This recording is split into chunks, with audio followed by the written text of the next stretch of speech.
আমি আজি আছোঁ বৃন্দাবনত। চাওকচোন বৃন্দাবনৰ দৃশ্য আপোনালোকক অকণমান দেখুৱাই দিওঁ।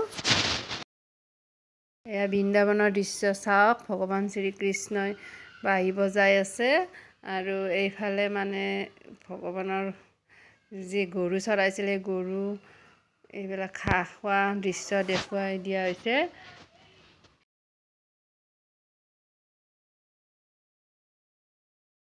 ধুনীয়াকৈ ফুলবোৰো ফুলি আছে আৰু ভাল লগা পৰিৱেশ আৰু এইটো।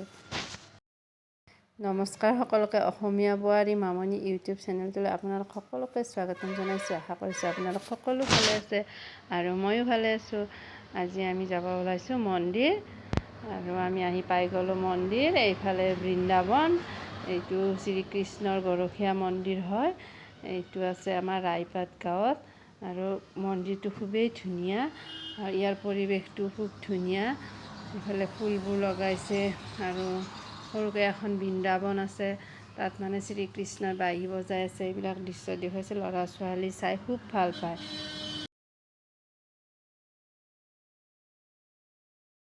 মন্দিৰটো মানে খুব নিৰল ঠাইত হয়, মানে মানুহৰ বেছি ঘৰ চৰ বুলি ইয়াত বেছি নাই, ওচৰে পাঁজৰে বেছি ঘৰ নাই আৰু গাড়ী চাড়ীও বেছি নাই।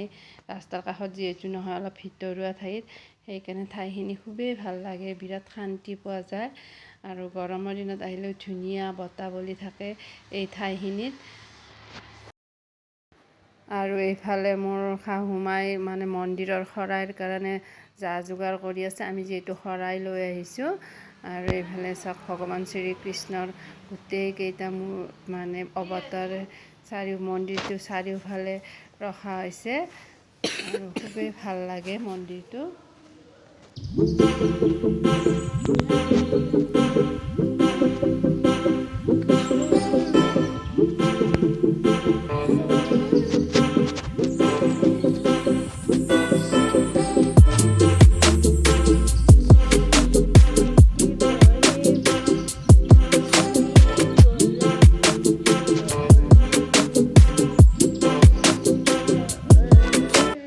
ভিতৰত মানে বেছি চাকি জ্বলাব নিদিয়ে, কাৰণ তেল চেল পৰি লেতেৰা হোৱাৰ মানে ভয় থাকে আৰু পিছল হৈ যায় যে, সেইকাৰণে মই বাকী চাকিখিনি বাহিৰতে লগাই দিছোঁ আৰু ভিতৰত মানে শৰাইখনৰ আগত এগছি চাকি দিছে, বাকীখিনি মই বাহিৰতে দিছোঁ।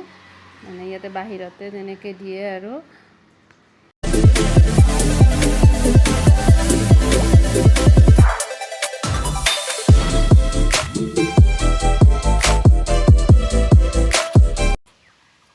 আমাৰ ওচৰতে হয় মন্দিৰটো, গৰখীয়া থান বুলি কয় আৰু মন্দিৰটোক আহি খুবেই ভাল লাগে।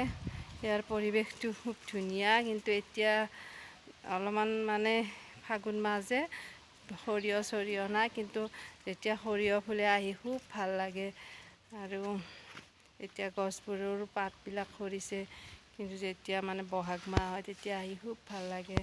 আপোনালোকো আহিবচোন যদি ইয়াৰ ওচৰে পাঁজৰে হয়।